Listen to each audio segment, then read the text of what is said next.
ओम विश्वानि देव सवितर्दुरितानि परासुव यद्भद्रम तन्न आसुव। मेरे समस्त बहन भाइयों को डॉक्टर सुकुमार शास्त्री का प्यार भरा नमस्कार।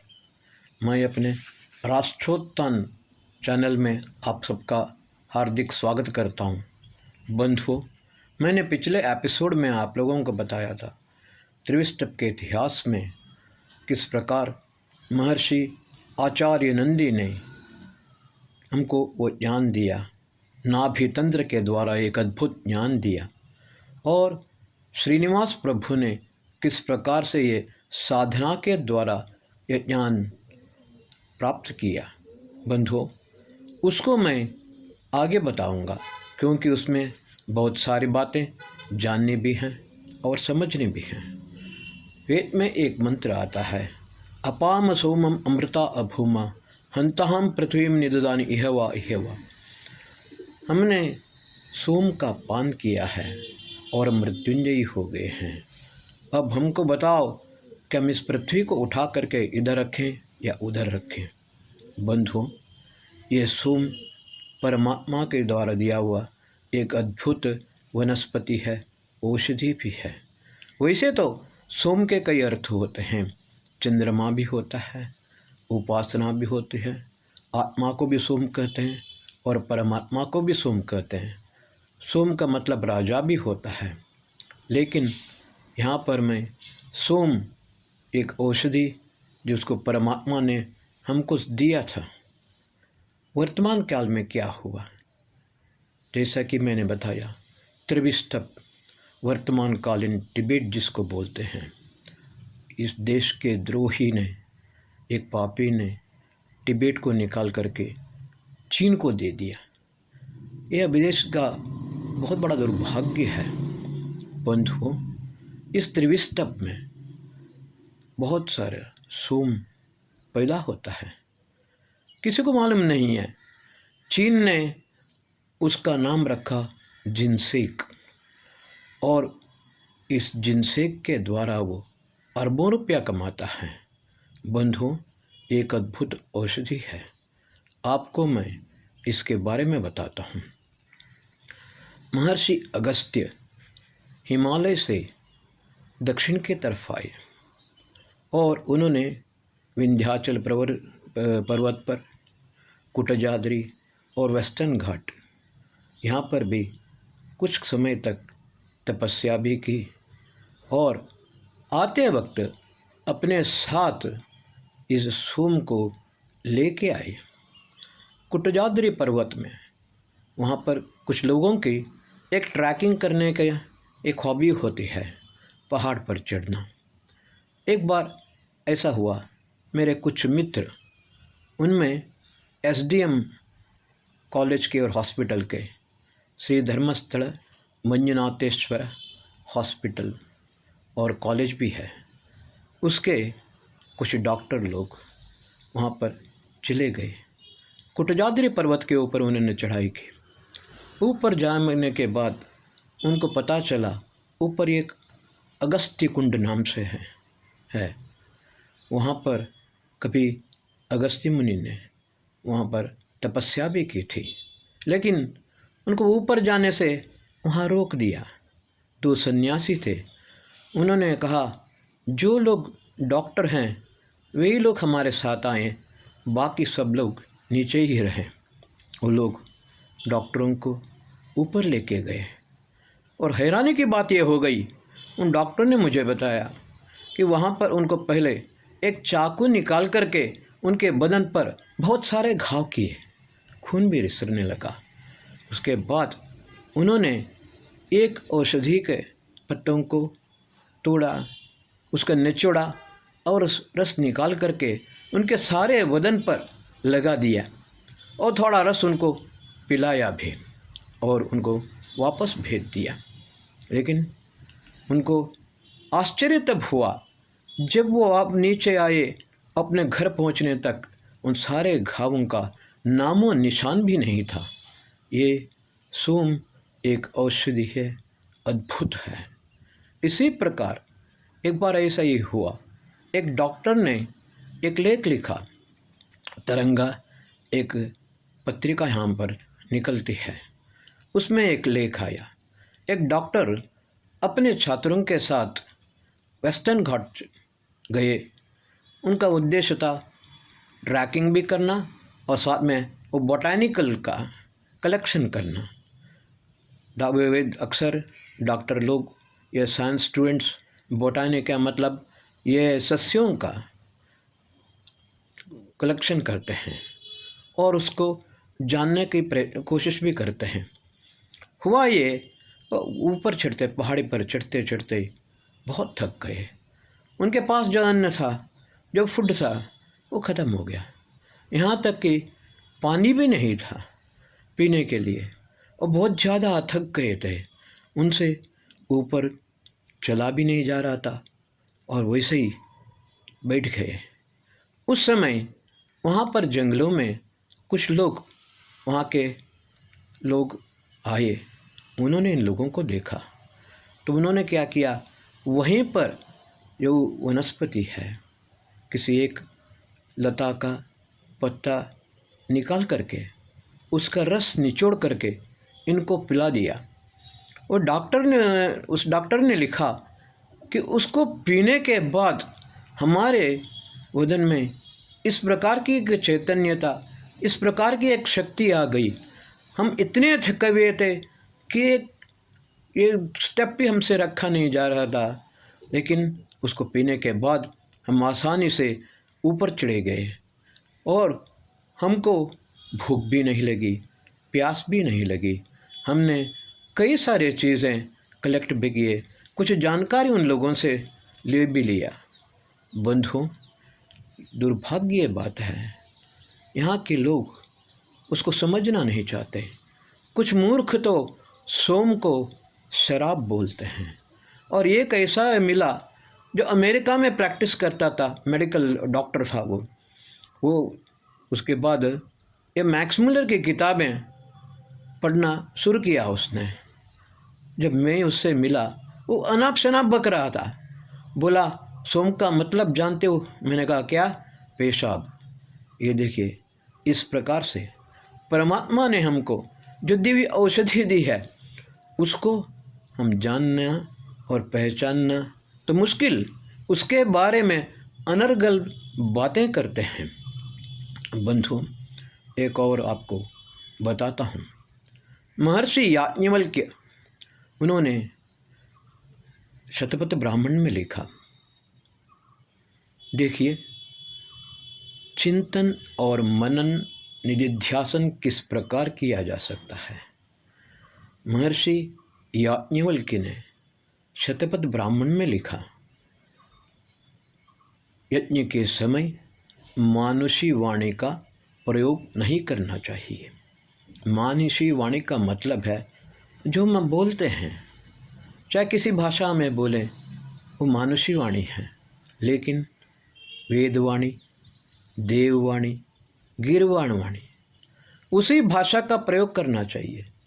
संस्कृत में बोल सकते हैं, लेकिन उसको छोड़ करके यज्ञ के समय दूसरी भाषा का प्रयोग नहीं करना चाहिए। जर्मनी, हमारे जितने भी आदि ग्रंथ हैं, बहुत सारे ग्रंथ अधिक मात्रा में जर्मनी में सुरक्षित हैं। उन लोगों ने उस विषय पर बहुत ही चिंतन किया, क्योंकि शतपथ ब्राह्मण का जो जिसने लिखा वो महर्षि याज्ञवल्क्य एक अद्वितीय विज्ञानी हैं, अद्वितीय ऋषि थे वो। तो उन्होंने क्या किया, एक कमरा बनाया, यज्ञशाला बनाई। वो कमरा बंद था, उसके अंदर यज्ञ करते थे और यज्ञ करने के बाद विधिवत मंत्र बोल करके, सस्वर मंत्र बोल करके यज्ञ करते थे और यज्ञ करने के बाद उस कमरे को बंद करते थे। बंधुओं, उस कमरे को जो साफ करने के लिए जाता था, जाने से पहले उसके मुंह पर एक पट्टी बांधी जाती थी, प्लास्टर चिपकाया जाता था, वो किसी प्रकार से बोल न सके। उसकी व्यवस्था ऐसी थी, बाहर से एक भी शब्द न अंदर जाए और अंदर का कोई शब्द बाहर न आए। इस प्रकार से उन्होंने 6 महीने तक ये निरंतर करते रहे। और एक दिन ऐसा किया उन्होंने, एक जो मानसिक रूप से काफ़ी विकलांग था, मेंटली रिटायर्ड, एक पागल सा था, उसको ठीक करना आसान नहीं था। उन्होंने क्या किया, पहले उसको लेके गए और उसको लेने के बाद उसके सारे टेस्ट किए, ईसीजी किया, ईईजी किया, उसका एको टेस्ट किया, उसका ब्रेन मैप भी किया, सब कुछ जितने प्रकार के उसके टेस्ट वगैरह करने थे वो सब कुछ किए। सब करने के बाद वो उसको उस कमरे में लेके गए और कमरा बंद कर दिया। 2 घंटे के बाद उसको बाहर निकाला, दोबारा उसका पूरा परीक्षण किया। उनको आश्चर्य हुआ, जिस बीमारी को 6 महीने की दवाई से इलाज से ठीक नहीं किया जा सकता है, उसको केवल 2 घंटे में ठीक किया जा सका। ये यज्ञ विज्ञान बहुत ही अद्भुत है। गुरुकुल कांगड़ी के वाइस चांसलर डॉक्टर सत्यकेतु विद्यालंकार ने मुझे एक बार बुलाया, दिल्ली बुला करके कहा, सुकुमार, जर्मनी में जिस प्रकार का वैदिक लैब है, उसी प्रकार का वैदिक लैब गुरुकुल कांगड़ी में हमें करना है। इसका तैयारी करो, तुमको मैं डायरेक्टर बनाता हूँ और तुम्हारे जो प्रोफेसर अथर्ववेद के अद्वितीय विज्ञान डॉक्टर भारत भूषण हैं, उनको चीफ इन्वेस्टिगेटर और प्रेसिडेंट बनाता हूँ। बंधु, काफ़ी समय तक उसके बारे में मैं प्रयास करता रहा, कुछ काम भी करता रहा, लेकिन दुर्भाग्य इस देश का, सत्यकेतु जी दुर्घटनाग्रस्त हुए और वो स्पॉट डेथ हुआ उनका। बंधु, मैंने उस प्रोजेक्ट के तैयारी करते समय काफ़ी बातें प्राप्त की हैं। इस प्रकार बंधु, कुछ ऐसी बातें भी हैं। महाभाष्य के पशपाशानिक, उसमें महर्षि पतंजलि ने लिखा, शव इति गतिकर्मा कंबोजेश। भाषा विज्ञानी लोग भाषा विज्ञान की दृष्टि से देखते हैं, लेकिन मेरा सोचने का तरीका कुछ अलग है। मैंने कई बार चिंतन किया। पहले मैं प्रवचन में बोलता था, अगर शिव की कृपा होती है तो शिव को भी उसमें चेतनता लाई जा सकती है। बंधु, एक बार उसका समाधान भी मुझे मिल गया। मैं निश्चित रूप से जानता था अथर्ववेद में मंत्र चिकित्सा है, लेकिन वह किस प्रकार है ये मुझे मालूम नहीं हुआ। लेकिन एक बार ऐसा हुआ, मेरे कुछ मित्र, हम हमेशा ये ज्ञान विज्ञान का, वेद के बारे में हम आपस में वार्तालाप करते थे। और एक मेरा मित्र दयानंद कोटियान पैथोलॉजी के इंचार्ज थे मणिपाल में, वो हमारे वेद प्रकाश मास पत्रिका के लाइफ मेंबर भी थे। उन्होंने मुझसे कहा, शास्त्री जी, मैंने एक बोली मूर्खता की बात की है, ये मूर्खतापूर्ण काम ऐसा किया है, देखा जाए तो मुझे माफ़ नहीं किया जा सकता। मैंने कहा, ऐसे क्या किया आपने? बोले, हॉस्पिटल में ऐसा हुआ, एक पेशेंट आया, उसको एक भयानक सांप ने काट दिया था। इस प्रकार से काट गया था कि उसका इलाज होना बहुत मुश्किल था। डॉक्टर बहुत कोशिश करते रहे, प्रयास करते रहे, लेकिन वो बचना उसका मुश्किल हो गया। अंत में डॉक्टरों ने फैसला किया, ये मर गया है। तभी ऐसा हुआ, एक व्यक्ति, वो केरल का था, वो दूर से देख रहा था, देखता रहा। उसके बाद उसकी जिज्ञासा हुई, वो डॉक्टर के पास गया और डॉक्टर से पूछा, डॉक्टर साहब, क्या आप बता सकते हैं क्या हो रहा है? बोले कि होता क्या रहा है? उसको सांप ने काट खाया और उसको हम बचा नहीं सके। उसका डेथ रिपोर्ट लिख रहे हैं। दूसरी तरफ देखा, उसने उसके पेशेंट पार्टी घर वाले बहुत रो रहे थे। उसने डॉक्टर से कहा, डॉक्टर साहब, मेरे दृष्टिकोण से ये मरा नहीं है, मैं कुछ प्रयत्न करूं? डॉक्टर को गुस्सा आया। डॉक्टर ने कहा, चिकित्सा हमने की है और हमने फैसला किया है कि ये मर गया है, तुम कौन होते हो इस प्रकार की बात करने वाले? वो जान गया डॉक्टर हमको परीक्षा करने नहीं देगा। तो उसने पेशेंट पार्टी के पास जा कर के बोला, मेरे दृष्टिकोण में ये मरा नहीं है, मुझे कोशिश करने दीजिए, मैं इसको जिंदा कर सकता हूँ। पेशेंट पार्टी वालों को बड़ा अजीब लगा। जब किसी को पता चले कि ये मरा नहीं है और डॉक्टर बोलता है मरा है, तो कोशिश करने में क्या हर्ज है? वो लोग सब डॉक्टर के पास गए, उन्हें जिद कहा, बहुत जिद किया, नहीं, इस आदमी को एक अवकाश तो मिलना ही चाहिए। डॉक्टर लोग सारे हैरान हो गए, देखते हैं, हम कोशिश करते हैं किस प्रकार से ये इसको आदमी को जिला सकता है।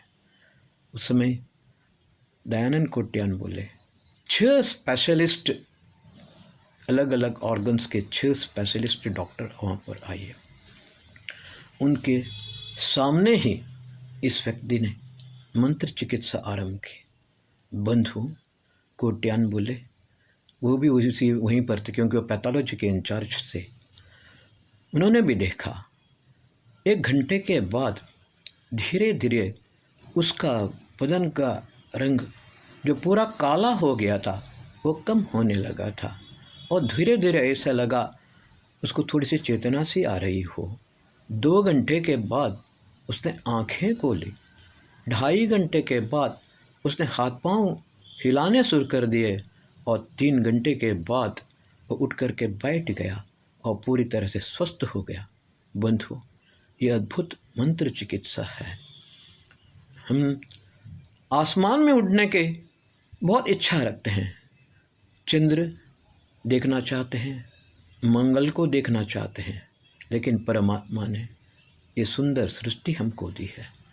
इस सृष्टि में इतना ज्ञान विज्ञान दिया है, इसको हम जानना जरूरी नहीं समझते हैं। और दुर्भाग्य तो ये है कि लोग क्या होता है कि इस विज्ञान का गलत इस्तेमाल करते हैं। आप जानते क्या होता है? इसी विज्ञान को केरल में किसी को उसकी जान नष्ट करने के लिए या उसकी बुद्धि भ्रष्ट करने के लिए प्रयोग करते हैं। देखिए, फाइज़र ने एक वस्तु बनाई, उसका क्या है? वयाग्रा। वयाग्रा को सर्वप्रथम डॉक्टरों ने बच्चों के चिकित्सा के लिए इस्तेमाल किया। 2 बच्चे जिनका हार्ट पूरा ब्लॉक हो चुका था, तो उन्होंने वयाग्रा के द्वारा उनके हार्ट के ब्लॉकेज को निकाल दिया और बच्चे स्वस्थ हो गए। लेकिन उसी वयाग्रा से लोग कितने वो नीचे स्तर पर गिर गए और कई लोगों ने अपने जानें भी गंवा दी। बंधु, परमात्मा का दिया हुआ ज्ञान हमें न केवल अपनी ही बल्कि विश्व की सृष्टि की रक्षा के लिए, मानव मात्र के कल्याण के लिए उपयोग करना चाहिए। बंधु, एक बात और बताता हूँ। डॉक्टर MP पै मेरे पिताजी के परम मित्र थे। उन्होंने बताया वे जर्मनी गए और जर्मनी में जाकर के जब वहाँ पर वैदिक लैब में देखा तो वहाँ पर उन डॉक्टरों ने, वहाँ के जो वैदिक साइंटिस्ट थे, उन्होंने उनको दिखाया। हम वैसे तो गायत्री मंत्र बोलते हैं, लेकिन वहाँ पर उन साइंटिस्टों ने, डॉक्टर्सों ने उसको वेस्ट ट्रीटमेंट में इस्तेमाल किया और उनके सामने ही गायत्री मंत्र को बहुत उद्गीत जिसको ढंग से प्रयोग किया और उस वेस्ट ट्रीटमेंट के द्वारा ही बिना ऑपरेशन किए हार्ट के ऑल्व तक ओपन किया। बंधु, ये वेद विज्ञान बहुत ही अद्भुत है। मैंने अपने पीएचडी के थीसिस के अंत में स्व मंतव्य में लिखा था, हमको किस प्रकार वेद विज्ञान को समझना है और किस प्रकार से मेडिकल साइंस अलग अलग तरीके से हर चीज़ को डेवलप करता है, उसी प्रकार से हमको कोशिश करना चाहिए। क्योंकि हर व्यक्ति सर्वज्ञ नहीं होता है, लेकिन किसी किसी विषय में तो जानकारी थोड़ी बहुत रखता ही है। इसलिए हर एक को अवकाश मिलना चाहिए और सब लोग आपस में मिल कर के ये कोशिश करें कि कौन किस किस क्षेत्र में विद्वान है, वो वेदों की सहायता से उसको और भी डेवलप करें। वास्तव में गुरुकुल कांगड़ा विश्वविद्यालय का जो वैदिक लैब करने का जो उद्देश्य था वो यही था, लेकिन दुर्भाग्यवश हम नहीं कर पाए। पूरे विश्व में एक लैब है, वैदिक लैब, वो सिर्फ जर्मनी में है। अद्वितीय है, अद्भुत है। मैंने बहुत सारे ज्ञान प्राप्त किए हैं, उससे ज्ञान प्राप्त किए हैं और काफ़ी तक समझने की कोशिश भी की है। और सत्यकेतु जी बता रहे थे, सुकुमार हमको जर्मनी वाले ने बता दिया है कि इसको डेवलप करने के लिए हम पूरी तरह से सहायता आप लोगों की करेंगे। लेकिन सत्यकेतु जी नहीं रहे। आज भी उसे याद करके मेरा दिल कभी रोता है, वो प्रोजेक्ट नहीं हो सका। मैं सब विद्वानों से ये प्रार्थना करता हूँ, इस दृष्टिकोण से विचार करें, चिंतन करें, मनन करें। परमात्मा ने हमको जो वेद ज्ञान दिया है, सर्वज्ञानमयो ही सा, सभी प्रकार के ज्ञान परमात्मा में उसमें हमको दिया है। हमें जानने की आवश्यकता है, समझने की आवश्यकता है, निधिध्यासन करने की आवश्यकता है। हम साधना करें, निधिध्यासन करें और परमात्मा के दिया हुआ ज्ञान को हम अच्छी तरह से इस विश्व में फैला सकें। यही मेरी परमात्मा से प्रार्थना है। हम सब लोगों को ऐसी शक्ति परमात्मा दे। बंधुओं, इस एपिसोड को मैं यहीं पर आज रोकता हूँ। अगले एपिसोड में किस प्रकार के साधना की जाती है वो मैंने काफ़ी चिंतन किया, मनन किया, उसको आपको मैं आगे बताऊंगा। जय भारत, वंदे मातरम।